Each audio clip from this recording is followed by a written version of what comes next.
Sono ben 106 i titoli di film, tutti lungometraggi di produzioni importanti, sostenuti dalla Regione Veneto attraverso la Film Commission del Veneto a partire dal 2020, anno in cui è nata, e alla mostra di quest'anno sono 5 i film presenti nel programma ufficiale del festival.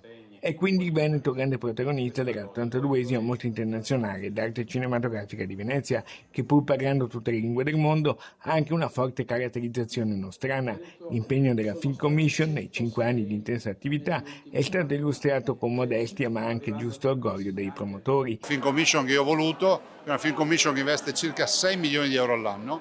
Ricordiamo, abbiamo intercettato anche fondi comunitari. E cos'è la Film Commission? Intercetta le produzioni cinematografiche, parla con i produttori, parla con i registi e dice: se venite in Veneto a girare i vostri film, a girare le vostre serie, noi vi diamo una mano. Questo vuol dire che poi in TV, nei cinema, vedremo i paesaggi del Veneto, vedremo storie del Veneto, vedremo territori che sono i nostri territori e ne vedremo un po' di meno di quelli degli altri. L'ho voluta con forza, non ce l'avevamo, eravamo assenti nel mercato cinematografico, oggi lo siamo e i cittadini cominciano a vedere produzioni in TV, pensi alle serie, piuttosto che ai film dove si intravede, si vede il paesaggio veneto e anche nei migliori dei casi storie del Veneto. Vogliamo far sì che la nostra regione possa mettere nelle condizioni ideali chi vuol venire a realizzare produzioni in Veneto, riuscendo anche così a valorizzare le nostre bellezze paesaggistiche, le nostre eccellenze culturali e le capacità dei nostri professionisti.